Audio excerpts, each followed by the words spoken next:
Good afternoon, everyone. Welcome to the Minnesota Transformation Initiative's quarterly provider training series. My name is Stacy Jones. I'm one of the team members supporting the MTI project. If you've joined us for one of these before, welcome back. If this is your first time joining us, welcome. It's great to see you. Today's webinar is titled Artful Advocacy, a direct support professional's role in supporting community life engagement. And just some quick housekeeping before we get started. Please note, as you just heard, the training today is being recorded. The recording and the PowerPoint that we're going to be sharing today will be available to you, so don't worry about that. We'll make sure that it gets uploaded to the MTI website, so no fears. We encourage you to share these resources with others in your network or in your organization that you believe might benefit from the messages that we're sharing today. So our quick agenda for today, we're going to start with some really brief introductions of our presenters. I'm going to give a little bit of background about MTI for anybody that's joining us for the first time, a little bit about what community life engagement is, just to set some context. You'll hear a little bit about the organization that our guest presenter, Christina, works for before she shares her story, which we're really excited about. You're going to hear a little bit about her background, her professional background, some things that she has found challenging in her role as a DSP, and some things that she's learned by having conversations with community members. And we really think you're going to love what she has to share. And then finally, before we end today, we'll be sure to save some time for questions, as well as share a few links and places where you can find some of the resources that we're going to talk about today. And as I mentioned, my name is Stacy Jones. I'm an associate with the Institute for Community Inclusion at UMass Boston. I'm also joined today by my colleague, Amy Gessert, who's also with ICI UMass and a fellow MTI support staff. We are thrilled to have joining us today our guest presenter, Christina Sarnowski.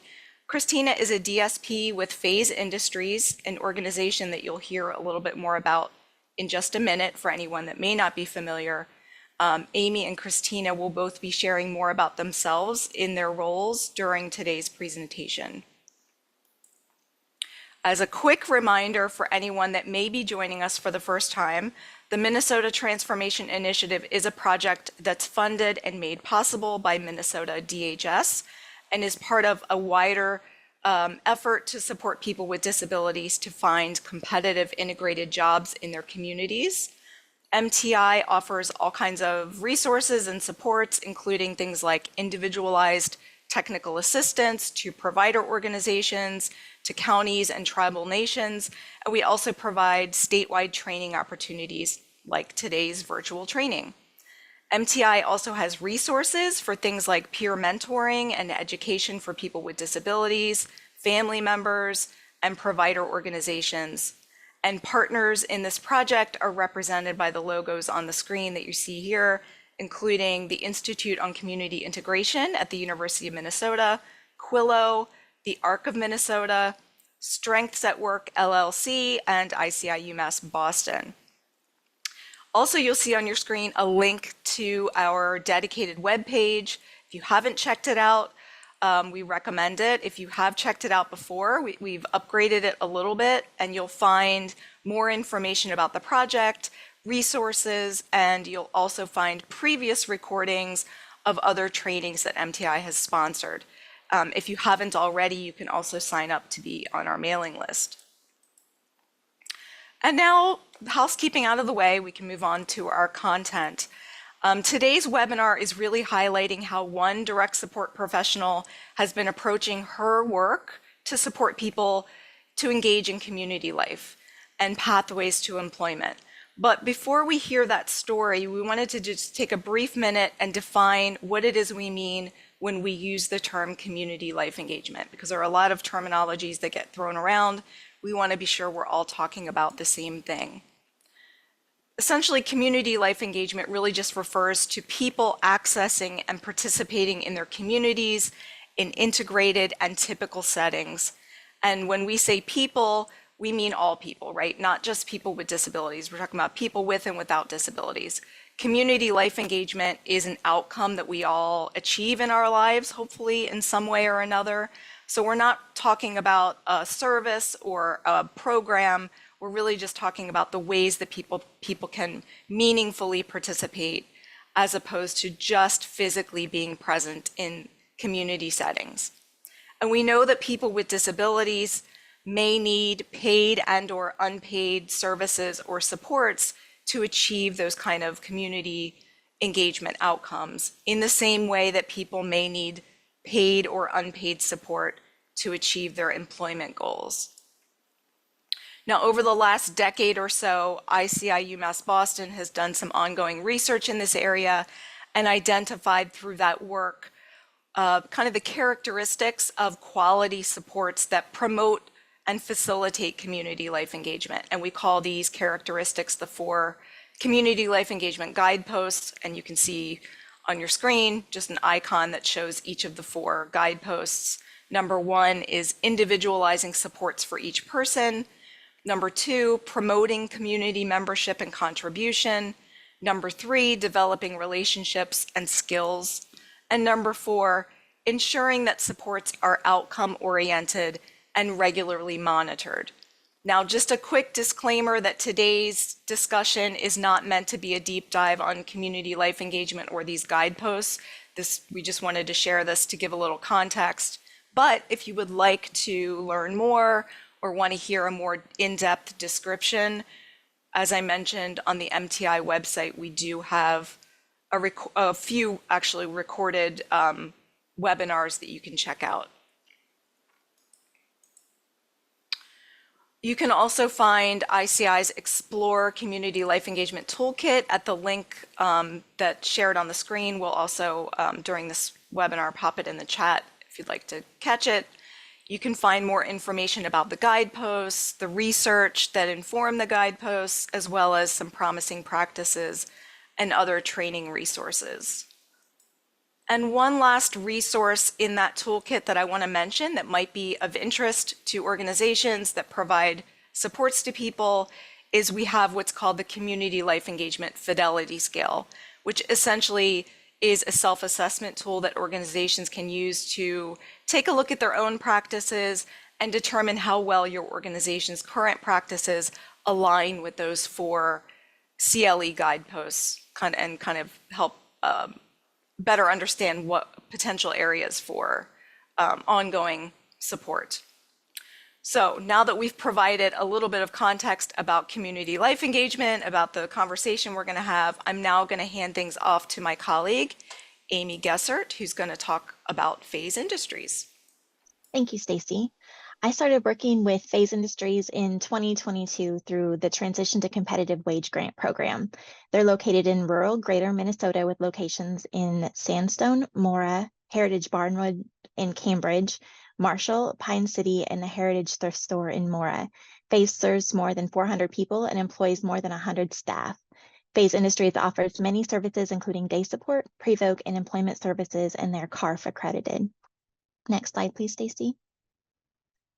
Phase Industries participated in the Transition to Competitive Wage program. They have a strong and dedicated leadership team who participated in technical assistance with MTI. I was one of the people that got to provide that technical assistance to them, along with my colleague Stacy and then another colleague of ours, Don Lavin.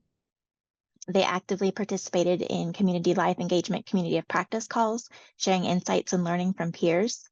Phase Industries made a significant decision to stop admitting new participants under their 14C certificate, marking a pivotal shift in their approach. Phase then initiated focused pilot programs aimed at achieving excellent outcomes in community life engagement and competitive integrated employment. In a bold move, Phase relinquished their 14C certificate, fully committing to competitive wage standards. And then starting around May of this year, they began to see successful placements in competitive integrated employment from participants previously enrolled in their 14C program. This showcased the positive impacts of their efforts. Their transition to competitive wages has really been a transformative journey, and I'm really very proud of the progress that they've made so far. I'm very excited about their future. Next slide, Stacy.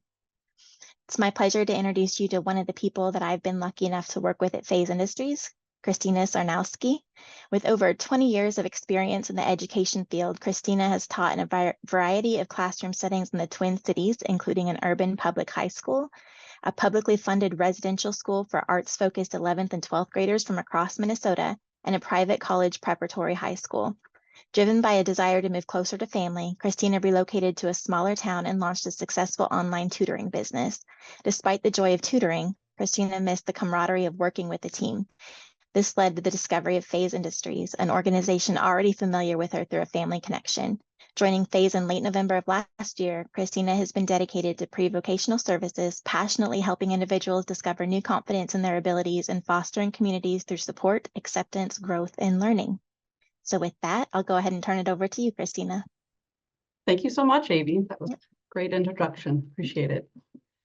So she already mentioned that I have 20 plus years of teaching experience. And one thing that I really wanted to highlight about that time was that I spent a vast majority of the years creating curriculum from scratch.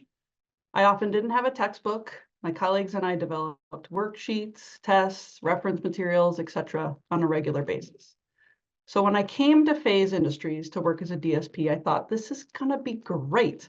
I'm going to get to use all of my teaching skills, but it won't be so hard. I won't have to create everything from scratch.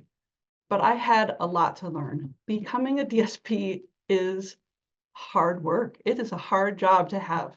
I tried to wrap my head around what's my job role, what are all the classifications of services, what's day support, what's pre-vocational services, and most importantly, I struggled with how am I to fill an entire day with the same group of people when the amount of differentiation in the group is so vast. I wanted to make sure that everyone was getting the challenge and support that they needed, but I felt very spread thin.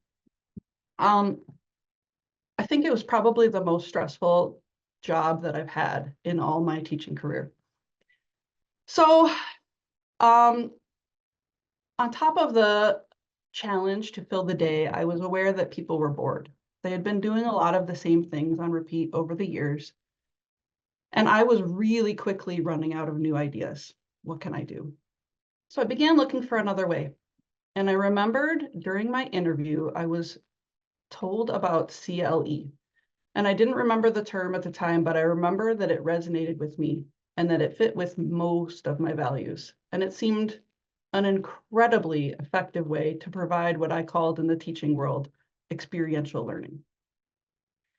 Because we were at the early stages of our transformation at Phase Industries, I wasn't really seeing it happening quite yet. So I began to ask questions about outings, what's possible, searching around the community for options, and we started some things. We went to the local indoor walking track, and a few people got memberships there, and we go on a regular basis. We met with a librarian at the local library, and we started a very informal book club. And then I remembered that there's a local art organization that's open to the public and meets weekly. And the next slide, please. So I investigated the group, made a plan to attend, and at the time, I had 3 people in mind who I thought would be the best fit for this group. But I also knew that there were quite a few people who had identified art as an interest area of theirs. So there were lots of people that wanted to attend, but I could only take a maximum of 4 because of ratios and staffing. I also knew that there was a membership fee for individuals who wanted to join this organization of $25 a year, which is, I think, quite reasonable. But I wasn't at all comfortable asking individuals to spend their money on a membership if I couldn't reasonably guarantee that they could attend regularly and instead would have to take turns. The next slide, please. So I needed a solution. I thought about it for a while and made a proposal to the group that they allow us what I called an institutional membership. In essence, I wanted to know if they would allow us to purchase 5 seats at the table. That way we could rotate who attends each meeting without anyone feeling like they were being cheated out of access when it wasn't their turn. I was told that they would think about it and that I should wait until they had their board meeting, which was coming up in about a month. So in the meantime, the group and I kept attending. I rotated through individuals who were interested. Everybody had a chance to experience it, see what they thought, and a month went on. During that time, we brought food to their potluck that they have on a weekly basis at their meetings. We brought artwork to work on during open studio times.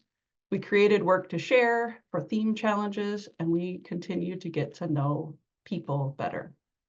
It was absolutely lovely. We were having a great time being part of the group. I could tell that there were a few individuals who were not pleased that we were there, but the vast majority of the membership were warm and very welcoming.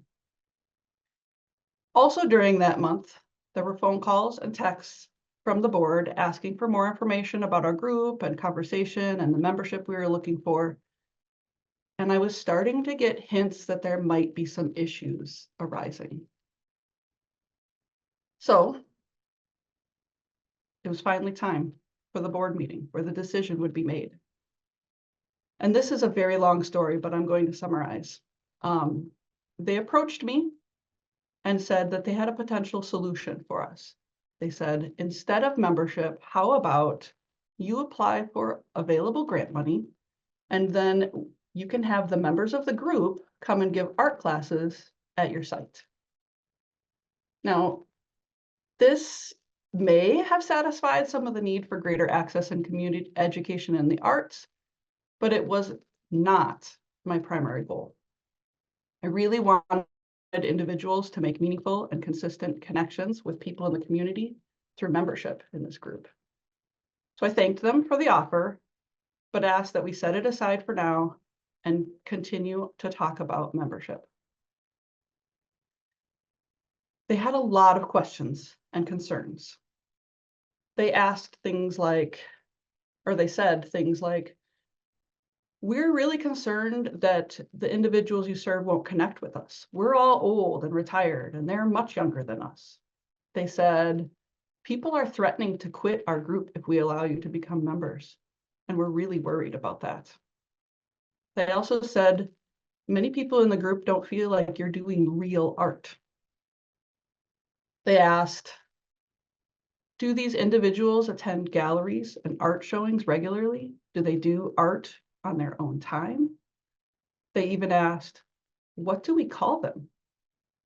To which I replied, they have names, and I explained that the two I was thinking about were James and Brittany. They asked if they want to put art in our annual show, can we put a little note under their name so that people will understand the art? And then finally they asked, who's responsible? We work with materials that at times could be dangerous, and we're worried about liability. I did my best to respond to their concerns and to continue to ask more questions. But on the inside, I was frustrated and mad, and my insides were screaming and shaking, and I thought many, many times about getting up, walking out the door. I thought, is this productive? Do we even want this? Should I stay here and continue? But I ended up staying. I chose to stay. I chose to keep talking. And I said to myself, I think I need to stay here so that others in the future won't have to fight this battle.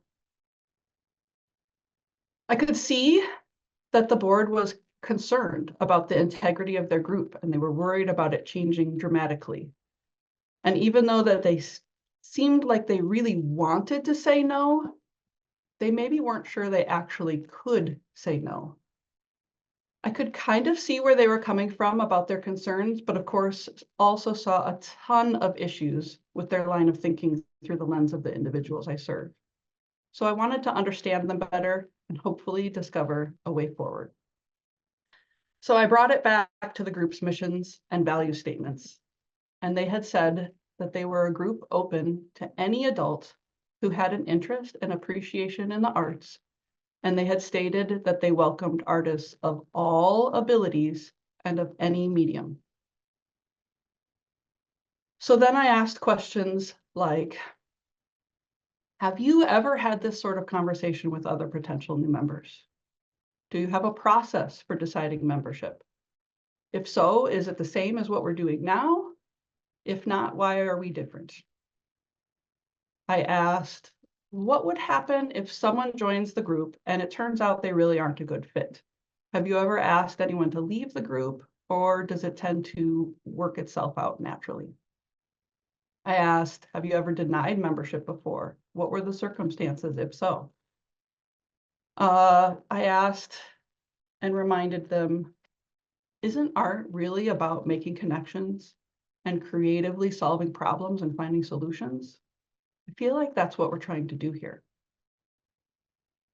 And I explained again, the purpose for CLE and the purpose for seeking membership was that we were really looking for meaningful and regular connections with the greater community, and that we wanted to be a part of the community, not continue to be sheltered at our site. I also told them that I understand you likely haven't had a lot of opportunities to get to know individuals with disabilities because of the culture and history of sheltered sites, and that you're really not familiar with us. I also know that unfamiliarity comes with fear, but I feel like your group could be missing out on a huge opportunity for growth and new energy and fresh perspectives, because we have a lot to offer you. At this point, they started to soften a bit. They asked more questions, we talked more, and I knew that I had support from my supervisors, so I proposed, how about we let go of the idea of rotating membership, and instead we focus on 2 or 3 individuals who I think will be the best fit for the group. After a bit more discussion, they said they'd think about it, but that they still needed to bring it to their monthly business meeting where the other members of the group could weigh in on this decision. I thanked them. We even hugged at the end of this conversation. And then I started the process of waiting for the upcoming business meeting, which was nearly 2 weeks away. But before the business meeting, I got a text. If we could go to the next slide, that'd be great. This is what the text said. It said, I don't think we need to bring it up at the business meeting. As long as each person has a membership, I don't see that there's anything to talk about. Everyone I've talked to has relaxed and accepted a change that they didn't expect. So yes, please join us as members. What I love about this text is that it really shows the transformation that occurred with this group. They started out truly believing that allowing us membership was not the right choice for their group, but they changed their mind. And in the end, they asked us to become members.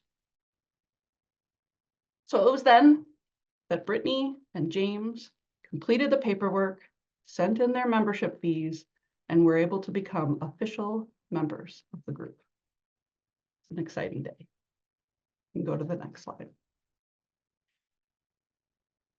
So I shared this story with both Stacy and Amy at a recent in-house in-service, and they asked me to share today.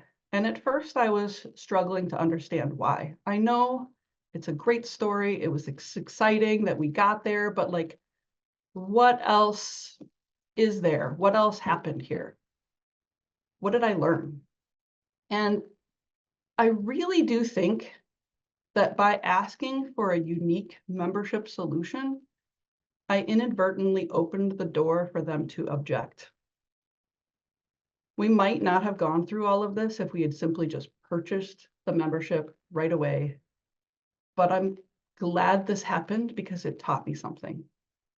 Had a lot of time to reflect, and I've been able to identify some key elements that I believe were critical to making this situation successful and could be helpful for making future situations similar to this one successful. And the first is to start small. Groups are really overwhelming. especially when the group is comprised of individuals that others have not had the opportunity to get to know well. The second is to acknowledge, address, and understand concerns if at first you get a no. It's important to understand what others are feeling so that you can address those concerns directly. I think it's equally important to create a safe space for people to ask questions. You probably won't get questions that are always sensitively phrased, but I think everyone deserves the chance to gain more understanding and perhaps change their mind. Through all parts of the conversation, I felt it was critical to focus on the facts. I tried to bring the conversation back to the organization's values and their purpose and asked, why are we different? What would you do in other similar situations? The other thing I want to point out again is that I did not get exactly what I was hoping for. I needed to bend a bit and obtain membership for 2 or 3 people instead of for all that were interested. I think that by starting small and bending, in the future, I may be able to expand and more people may be able to become members, especially as the group has opportunities to gain increased comfort, and that this compromise gave me a place to start and can open the door for others moving forward. And finally, it's important to stay calm. Never close the door on continued conversation. I feel it is critical that you stay at the table. That way, worst case scenario, even if those that you are talking to are storm out or abruptly end the conversation, you have the opportunity to go back and to say, hey, we didn't get a chance to finish our conversation last time. Can we talk a little bit more today? So we're members, we're in. James and Brittany have been official members for about 3 months now, and I want to share some of the things that have been happening since. We can go to the next slide. And the next slide after that.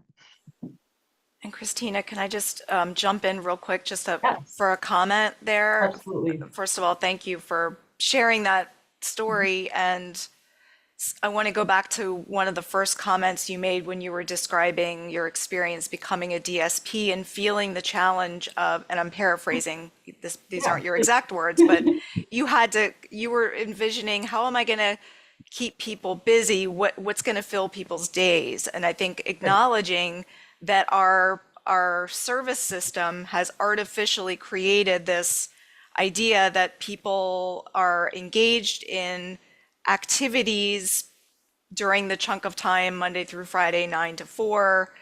And the reason that those things have evolved over time is that ideally people are engaged in work, right? That's our goal here, is that if people are of working age, that people are working.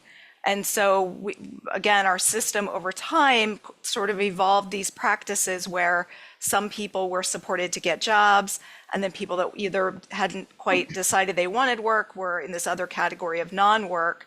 And so you were kind of grappling with that idea of how are we going to fill people's time? And so I think you've hit on really an important component here, which is it's not about just finding activities to fill time, but it's about the connection, it's about the relationship, it's about the membership. And I just wanted to kind of drive that point home that you really eloquently pointed out. So thank you. Yeah, thank you. I also think that the idea of sitting in a classroom all day long, trying to have content and exploration and discussion is just, it's not a realistic model. It's tiring for anyone to do that. The teacher, those listening, it's exhausting. So, right. As part of the group, we have been on field trips. Here are some photos from a field trip the group took to the Franconia Sculpture Garden. Both Brittany and James attended. We walked the grounds, we chatted with other members of the group, we posed for this group photo, and we went out for lunch afterwards to talk more about our day. And at the restaurant, we sat down and the waiter came up, and James actually knew the waiter. And he was able to introduce us and tell us more, and we made this lovely connection. And the experience and the service was just fantastic. Another field trip we've been on is to Art in Motion in Holdingford, Minnesota. And we got a tour from the owner. We were able to look at work in their gallery, and we even met an artist in residence who was working on illustrating a children's book and got to talk with her for a while. You can go to the next slide. And Christina, just to clarify, the other folks that were part of these excursions were people that are also members of this art. Members of this group, yes. All of this is from the membership experience, yes. So the group also has various workshop and demonstration days, and we have had 2 so far with the group. The one pictured is from a demonstration of how to make ceramic trays and then paint them with glaze, much like you would with watercolors. And it was a lot of fun. It took a while to get them back because they needed to be fired and clear coated. But when they were returned to us, James and Brittany were just so excited and proud of their work. And James even went around the building showing everyone and went to our marketing director and talked with her about how he did his process and the color choices he made. And then he decided to gift the piece to her and regularly checks in on it and on her to see how it's working out for her. And then we can go to the next slide. We've shared space at the table, which I think is just amazing. We're at the table with the group. We're working on all of our artwork individually. We're talking, we're sharing space. James here on the right is working on a braiding technique that he learned during another one of the demonstration days. It's a kumihimo braiding style. And then we can go to the next slide. We've also shared our artwork with the group. James's drawing on the left is an example of the art that he's working on, and he'll regularly bring in examples of his work to share with group members and get feedback from them. Another thing the group does is they have a rotating prompt that's intended to inspire art creation. The goal is to create art based on the prompts and then bring in what you created to share with the group on the designated share days. So Brittany's painting on the right is one that she did for the theme Color Splash.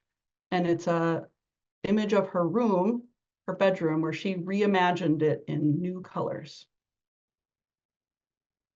Next one. We also attended the group's annual family picnic, which was hosted at the house of a member of the group. Group members brought different pizza toppings to share, and we were able to create pizzas that were then cooked in a wood-fired pizza oven. Here are James and Brittany with their pizzas. And you'll also notice in the bottom left corner, there's a photo of James playing bocce ball on a regulation bocce ball court that the owners of the house we were at just happened to have, came with the purchase of the house. So playing this also then started a conversation about possibly exploring bocce ball through the Special Olympics. There have just been so many amazing outcomes from this experience. We can go to the next slide. Some of the outcomes I expected, but some were a complete and happy surprise. And everything that occurred was a result of the time that we spent together. There was, of course, increased understanding from the community members that were members of this group. We built relationships and we networked for future opportunities. I already mentioned the family picnic inspired an exploration into what events the Special Olympics might have to offer. Also, in order to have food to bring to the group's weekly potluck, we created a cooking club at our site that anyone with an interest in cooking can participate in. The cooking club even became a goal for an individual who's not a member of the Art Association. We've had meaningful friendships that have developed. James has become friends with a member who he's enjoyed talking with about their shared interest in guitars.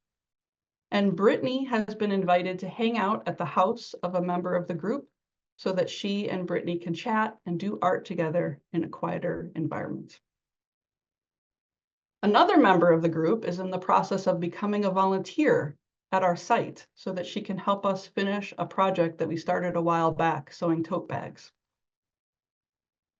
There has been increasing awareness of the benefits of obtaining meaningful employment to help pay for art materials and to pay for the events and to pay for the lunches.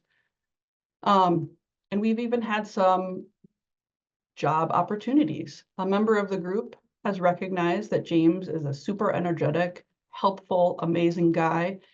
And so this member checked in with me to see if it would be okay if he could offer James some paid work doing chores at his house in the fall. And he even offered to help with transportation. There have been immense opportunities for skill development and for practice in real life circumstances. And even I have had chances for skill development and practice in real life circumstances. I've been challenged to learn the skill of how to step back and allow the messy moments to occur and to allow learning through natural consequences. We're all just figuring it out together. So before we get into the next part, does anyone have any questions about what I've shared so far?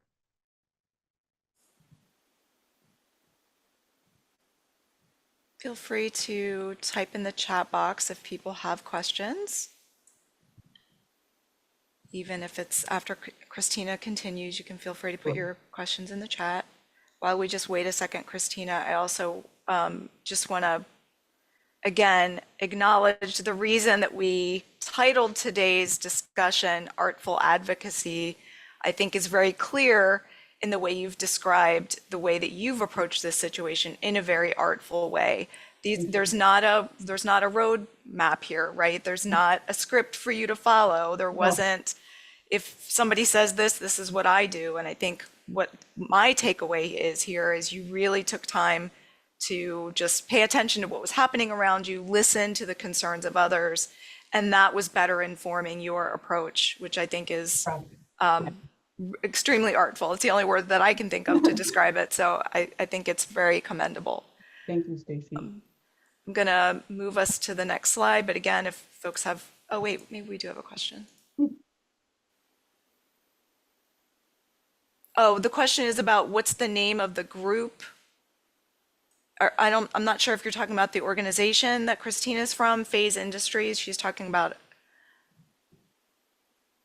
okay. Somebody's talking about bocce ball. Got it. So fun. That bocce ball setup so was cool. pretty sweet. Whoops, I just accidentally went a little too far ahead. Okay. Okay. So Christina and I wanted to, now that she's kind of told this story and her experience, we wanted to spend some time having Christina kind of break down some lessons that she's learned. And then I'm going to help kind of tie back to those community life engagement guideposts that we talked about in the very beginning, because while this is just one example, it could be a starting point for other organizations who might be experiencing very similar experiences or maybe haven't. And so you can kind of learn from some of the things Christina has shared. So that's kind of the next portion, how we've set things up. Okay. So a lot of this I've said before, but I think it's good to circle back. The individualized approach, which is guidepost 1. I learned that the large group and the rotating faces really distracted from the people that were involved, the human element, and that we needed to start small. We came in too strong, too much, too fast. But there were some challenges. There's the obvious challenge of ratios and staffing and getting there. There's the idea of fairness, and I struggle even still. Those that say they want to attend, they want to check it out, but I am cautious and trying to make sure that we maintain this good relationship before we do too much. And in that fairness, I've really had to balance the interest level of individuals versus their commitment, which is not ideal. I would like interest to be enough, but because this was such a difficult situation, and it was difficult at first to obtain the membership, I wanted to make sure that hopefully there was at least a commitment. People were doing some art on their own and not just starting from scratch. And we are going to look into their original offer of applying for grant money and bringing in people to do lessons also at our site. And then the challenge also was the individual versus the organizational relationship building, which is part of what I was just talking about, of making connections with the individuals of the group, with the individuals that I serve, but also maintaining that the integrity of both Phase Industries and this group are maintained as well. I don't know, is there anything you want to add to that, Stacy or Amy? Yeah, I would just add, so what comes to mind for me, Christina, when you talk about your experience here, the first thing I think of is I want to acknowledge the reality for organizations that are supporting people with disabilities, that you may not be in a place or may not have a current structure where it's easy for you right now to be supporting people one-to-one or even smaller groups. And so there is a challenge with balancing individualized approaches versus group approaches. And you had to kind of, in the beginning, you were kind of splitting the difference, right? You were thinking, all right, what's the best we can do? And so I would just want to acknowledge that that is reality. And there are workforce shortages and organizations don't have unlimited resources.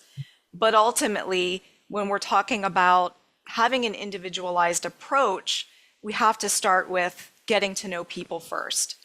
And so before you're going to be able to help connect people in an individualized way, in a way that makes sense for them, there's got to be some time built in, because frankly, some people may not know what they're interested in yet, or may not have a sense of what exists in their community other than what they've had access to. That's true for all of us, right? So thinking about a person with an intellectual or developmental disability who may have been used to spending time in a more segregated setting, may not know. And so building in time in services to get people new experiences, to pay attention to what they believe is important, the things they want in their lives, really emphasizing as part of service delivery, a continual effort or continual focus on person-centered planning and discovery, small d discovery, similar to the types of discovery we use when helping people identify their ideal conditions for employment. I'm a huge advocate for using those same principles for non-work time of how people, what are people's ideal conditions for community life as well. And in the beginning, that requires, again, if you don't have the ability to provide super small group supports as of yet, being intentional about how you do group people. So if you know that people have similar interests, you know people are, geographically close to one another in their home communities, they like to spend time with one another, being more purposeful. And I would also say, by the same token, direct support professionals bring their own set of interests and skills and abilities and connections, and thinking strategically about how organizations can join the both of those together. Now, it just happens to be that you have a background in art, but that may not have been the case, right? It could be that you've never picked up a paintbrush in your life. Yep. And so there is, again, to use the art metaphor, there is some art here as opposed to science of figuring out how to do this. And again, I would say organizations have to think about the level of outreach that you did, Christina, may not be typical, right? As a DSP may not have the time in their schedule, may not have the, just may not have the ability to spend as much time as you did in that particular situation. So organizations need to think about what kind of other supports can they be providing to DSPs and others in the organization that are doing outreach, so that it's not always falling on one person, or it may need to be something that's tackled more as an organization. So just some other considerations for other companies that might be thinking, oh, we don't know where to start. Right.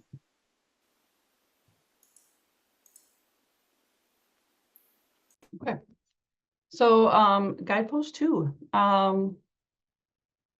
I think one of the big takeaways from this experience was that I learned that community education is really everyone's role. They did actually want more information. I think they felt fearful to ask questions because they didn't know how to ask them sensitively. So opening that up in that conversation and allowing that messiness and not perfect phrasing, I think helped them feel more comfortable engaging in the learning process of getting to know us better. And it allowed for more dialogue. It opened up more questions. It built trust. It was a struggle, but I think it was helpful that I kept bringing them back to their missions and value statement, because it just helped focus on the contrast with, we don't have to be different here. We do fit in. We're the same, essentially. We just need some more supports, but we're the same.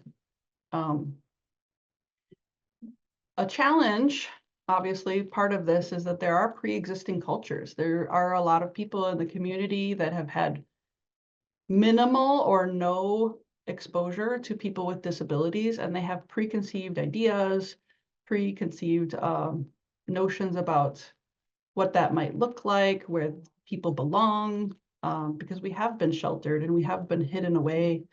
So the community at large hasn't had that gift of getting to know us. The other piece that I found that I was struggling with quite a bit throughout the process was, do they even have to let us in? They're a club. I don't know if they get funding from a government source or if it's all internal private funding. And they may very well have a right to refuse membership. I did learn later, though, that one of the board members was ready to reach out to a larger organization in the arts to ask for advice and to hopefully advocate on our behalf in that venue if we had to go there, which was pretty cool.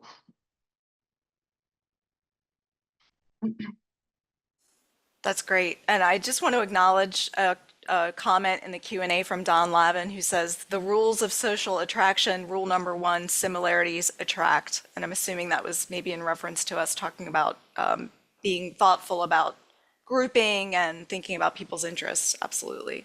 I want to acknowledge that. So going back to some organizational considerations about this idea of community membership, again, Christina, you really did a good job of listening to, in real time, as this organization was processing how they were going to be supporting people with disabilities. They had maybe never seen themselves in that light. And to your point, it could have just as easily turned out differently, right? The organization could have said, you know what, we had our meeting, we've decided we're gonna, for whatever reason, deny membership. And that is a reality that does exist. And so I just want to acknowledge that things like that do happen as well. And all you can do, like you said, is remain open for future conversations, help educate. But luckily in this situation, you had a different experience. So for organizations that want to help increase community life engagement outcomes, a few things I would consider thinking about is, first and foremost, start with inclusive and integrated settings. So again, what we're talking about here is not, taking trips to visit places, or we're really talking about how can we help facilitate membership and find the places that other people that have common interests are also spending their time.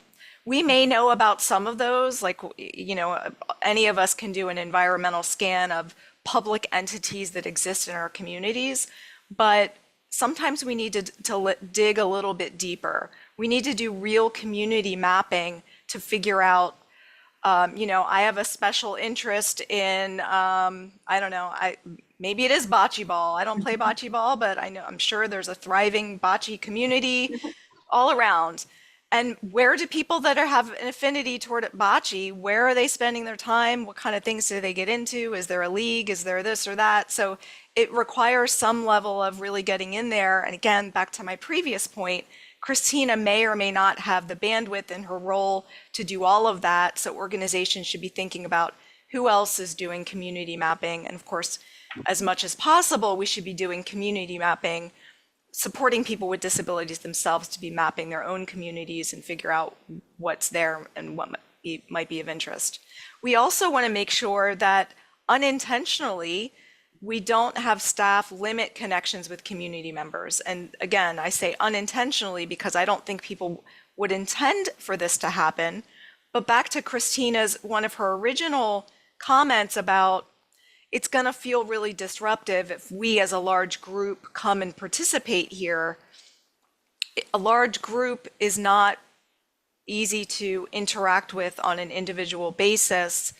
And in fact, it becomes easier in those situations for other community members to just directly, I'm going to just talk to Christina because I kind of feel like she's the one that's in charge. She knows what's going on here. She's the one I need to talk to. And whether Christina intended to create that space, it may just be the way it rolls out. So again, when Christina put herself in the role of facilitating those memberships, now she has the ability, now that those, and you really described some awesome kind of secondary relationships that are happening and other opportunities, you can kind of step back, hopefully Trying to, yeah. Right. It takes time, and there's an art to that too, I would say. Part two is how to artfully fade back support. But that has to be something that direct support professionals have support to do, understand how to do those things, have conversations with people and their teams about how to fade back support. And I also just want to comment, another consideration here is considering individual preferences. And I mean, I know we talked about being individualized with outcomes, but remembering that not every person wants to be actively participating in community activities every day, all day. Some people are, more introverts and might want to be engaged in their communities in different ways that don't revolve around always being connected with other people. That there needs to be an acknowledgement of that too. And that doesn't necessarily mean the person needs to also be in a facility-based day program all day either. I'm simply saying everybody's tolerance for being around other people all day is different. I personally I need my downtime too. So factoring that in these kind of, this kind of outreach is important. Right. One of the things that you mentioned there was just the stepping back and the building supports. And I really had to learn not to jump into conversations and try to redirect when they may be a little uncomfortable or a little bit messy, and just let that to happen and then reflect later. So one of the challenges is finding time before or after being out in the community to have a little time to think about, well, what happened? What worked well? What maybe did you want to do differently? And to recommend instead of instruct how to interact with people of the community. I've tried to step away from don't do this or make sure you do this, and just, this is what I think might work. Give it a try if you want to, see what happens. Because those mistakes can really lead to some really cool things. I've felt in the background like, oh, I don't know if this conversation is going well, or if this, and then all of a sudden it makes this even richer connection, and the person is pulled in, and then they start talking more, and I wouldn't have expected it, but it worked. It was great. So we need to allow those opportunities for just seeing where it'll go and encouraging in a less forceful way. All of these opportunities would not have happened if we had not taken time and seen people on a regular basis. Like you were mentioning, the group aspect of showing up, people will navigate towards the leader of the group and talk. And the members of this group definitely did mostly talk to me at first, but now it's really shifted, and they will approach James or approach Brittany and say, Brittany, we missed you last week. Are you okay? Where were you? Are you doing all right? And hey, why don't you come over here and work with me on this? And they've been interested in what Brittany and James are working on, what kinds of things they're doing outside of the group, because they know them as individuals instead of just a title. So the other piece that is, I think, important to mention is that I just really don't know all the answers, and I'm trying to figure this out as I go. And I think it's important that everyone has that ability to make mistakes and allow just to see what happens. It doesn't need to be perfect. It doesn't need to be artful. You can just engage and do your best and be authentic and show up and continue to be there for the community and for the people that we serve, and just keep going forward. Christine, I couldn't agree more with your assessment about kind of the messiness of everything, because that is, I mean, that's ultimately, that's where the good stuff of life is sitting, unfortunately. I mean, I think all of us have that experience, whether we've taken time to think about it or not. Life is messy.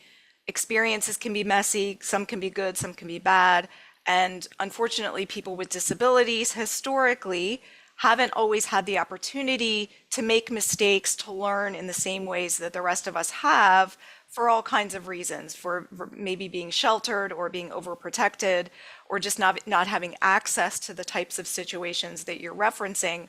And so we can, as supporters, we can do as much planning as we can. Of course, we're all about, of course, we want to help maintain health and safety and anticipate things as much as we humanly can. But at the end of the day, we can't anticipate everything. But I do want to go back to, just want to go back to the slide. Bear with me while I go back. All good. Because I think when you were talking over this slide, it kind of all started coming to fruition, right? You've got little tendrils of things that you didn't necessarily start out thinking was a goal here, right? Your goal was, okay, let's see if we can get people connected to this art group.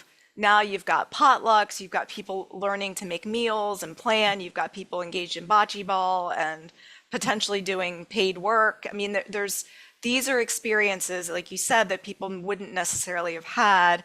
And that goes directly to the whole point that we're trying to make here in guidepost number 3, which is all about the point here is that community life engagement typically brings with it opportunities to learn skills and to build relationships that people otherwise wouldn't have the same access to.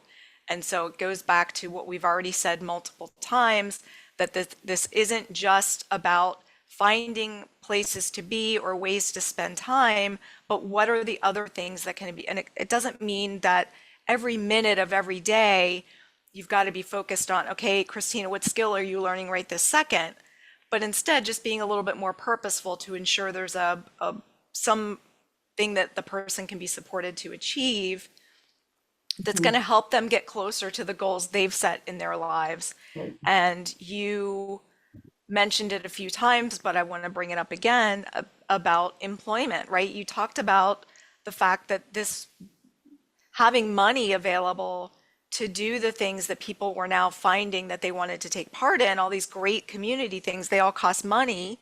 Well, typically people of working age are working, whether it's part-time or full-time, in order to be able to afford to do those things. So it provides yet another natural opportunity to have a discussion with a person who maybe hasn't yet considered employment, has considered it, but's not quite sure. So it's just another pivot point to have those conversations. And it's an opportunity to build natural supports, right? We talk a lot about natural supports in the context of employment and thinking about, the role of a job coach or an employment specialist might be to help facilitate relationships on the job so that an employer can help provide supports to the person as much as is feasible, but we don't often talk about it in the same way with non-work, right? We think about ourselves as supporters as we need to be there all the time.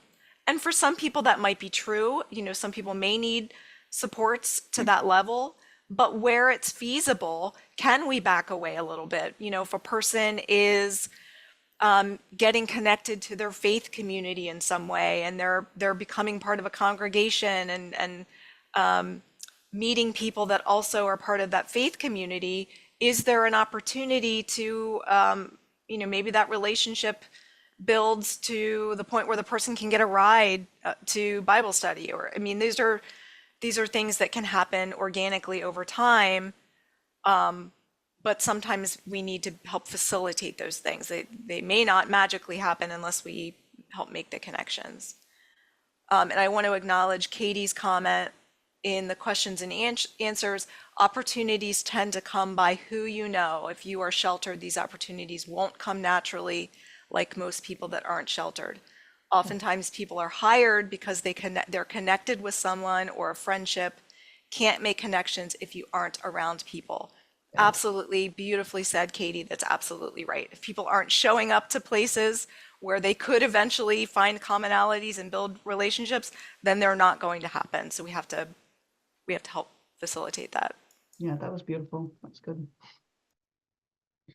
The other thing I wanted to circle back to on the last one with the natural supports is that we have already started some conversations about maybe I don't need to be the one to drive you. Maybe we can learn how to take the bus and I can show up midway or be there, and we can ease into you figuring out how to get there on your own when you're ready, right? Like there's some hesitancy that we need to build comfort, but I think that both James and Brittany are starting to be able to picture themselves taking a more active role in independence and obtaining this access to the community and membership, which is pretty exciting. That's great. And again, I want to acknowledge that your organization is supporting you through this process. So again, for other organizations, one of the key things to think about here is, do direct support professionals in your organization, or if you're a DSP, do you feel like you have the knowledge or the support to have these kind of conversations, to be able to fade out support where it's appropriate?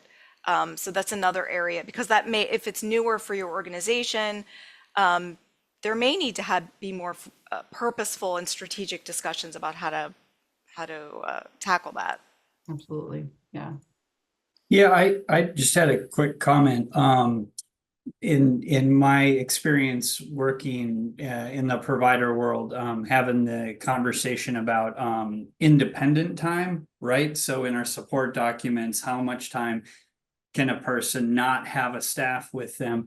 Right. And I think that that's a discussion that needs to, as you've all been sort of alluding to, had early, before you even venture out in the community, the acknowledgement that, like, hey, being out in the community means there's probably not going to always be a staff with you, and obviously we're going to make accommodations and whatnot, but having the conversation with the team ahead of time, asking, like, why do we feel that this person needs to have a staff with them at all times? And that, in my experience, can be a challenging conversation for direct support professionals to have, as you were talking about, Stacy, even just like the nuances of, like, when do we get the support documentation updated? And because Right. that's the stuff that, like, bogs direct support professionals down. We're out in the community, we're doing great things, we're making connections, and I got to think about that support plan addendum that I have to get signed, and all those little numbers changed on them. However, we are talking about licensed service, so that is something that needs to happen at some point. So Exactly. Sooner than later is when you don't want to wait until, oh, by the way, today I wanted to just wanted you to be as independent as possible today. Right. You should absolutely have those Gotta keep it. conversations well in advance. Thank And you. that's actually a perfect segue into the guidepost 4 about developing ways to gather data, because one of the things that we, I think, can do organizationally, DSP, supervisors, all of us, is to have a system to be able to record data to back up the decisions of how do we calculate alone time, in what situations, where do the supports really need to be there, what are the concerns, and how do we address them, and teach and provide opportunities for growth there. Like, so people aren't stuck. We don't want anyone to be stuck moving forward. So guidepost 4, we've touched a lot about this. We've had opportunities to join events, lunches after field trips, the potluck. There's been an unexpected need for funds. I was informed that there is a small donation cup on the table when we have our potlucks that members are kind of expected to put $1 or $2 in each meeting that we did not expect. We don't always do, but we are trying to figure out how to balance those extra unexpected expenses. And I mentioned before, just finding time in the day, in the schedules, to make sure that I have time to reflect with the individuals that have been on this experience. Because, I mean, it's all great and wonderful. It truly is that we're out there, we're having these connections, but sometimes you need to process it before it clicks. You know, you need to see, like, this is why that was so great today. This is what you did. This is what I saw. And I was just so impressed that you stepped out and you were brave, or you sat back and let other people talk. You balanced the conversation really well. Like, we need to have time to acknowledge those moments of success as part of the whole experience. Just to add to that, Christina, thinking about documentation, something else Christina and I talked about as we were preparing for today's discussion is this idea that, you know, Christina's also learned a lot about the people that she's supporting in this situation. Say a robust amount of information.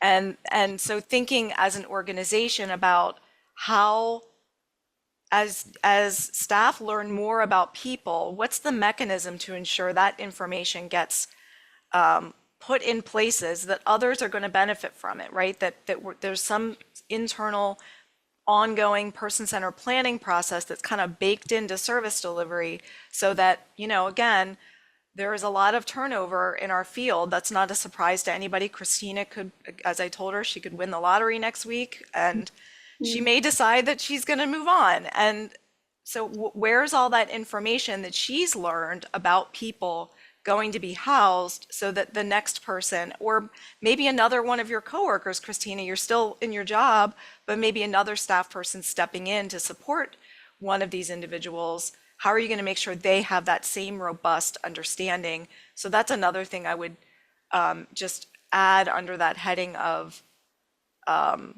data collection and thinking organizationally. Yeah. So tying this back again for organizational considerations for guidepost number 4, again, which is all about ensuring that services are outcome oriented.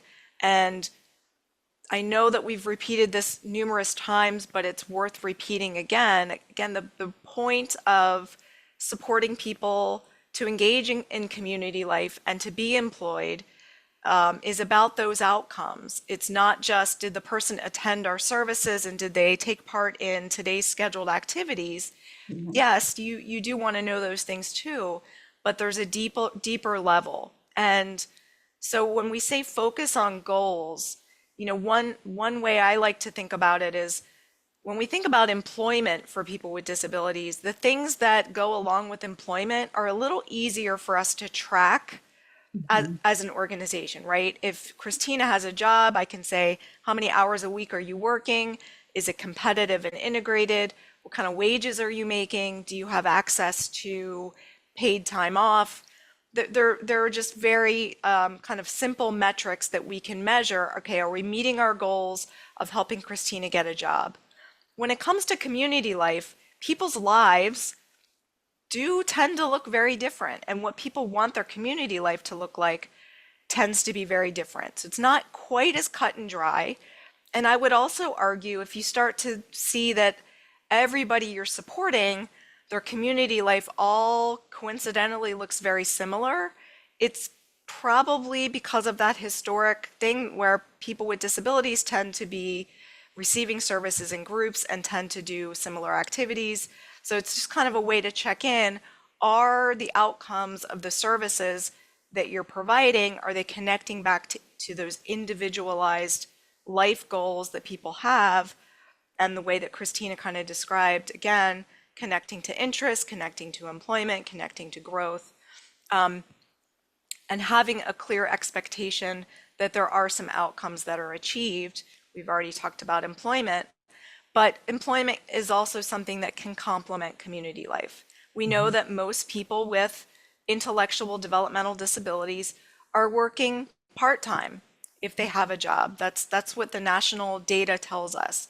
So that means there could be a good chunk of someone's week that could be spent engaged in community life where they do have the opportunity to find other people that have the same interests, to engage in volunteerism, or working on their fitness at the gym, or finding a special interest group that's interesting to them. So those things can wrap around each other in a week in a way that looks the way people without disabilities tend to live their lives, the same kind of rhythms. And one last thing I'll say about data, as you think about organizationally, what are the things that you might track?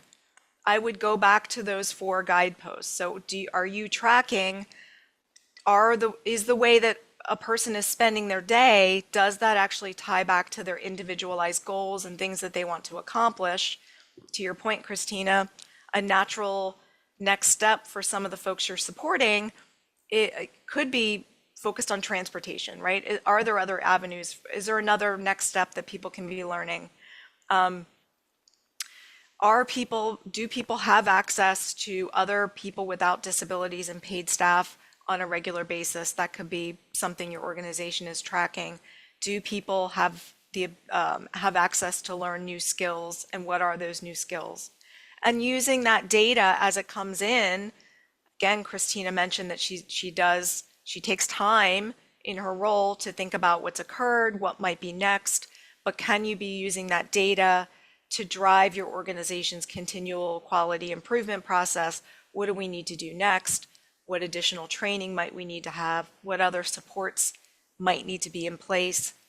And to Brian's point about things like people having alone time, that could be something that emerges. Like, we're seeing all these conversations happen as an organization.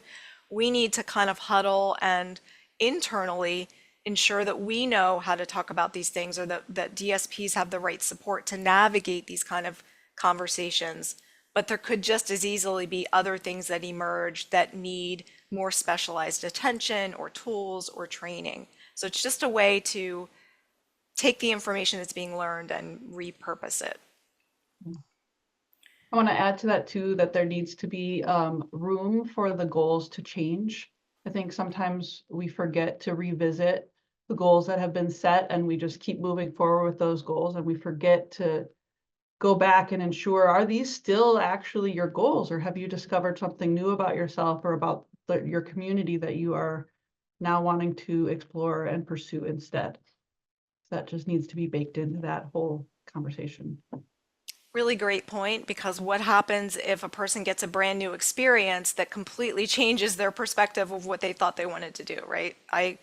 Thank goodness, after I was 13, I got a new experience and I no longer wanted to ride horses as my job, because I learned, the more information you have, you sometimes shift gears. So that's a really great point. People may decide they're not interested in the thing they said they were interested in before, just like any of us, and honoring that is a really good point. Yeah. We want to stop for a second and see if there are any questions for Christina that she can answer for you. And while we hold on for any questions, I'm going to just draw your attention to the PowerPoint again, which we'll make available to you all.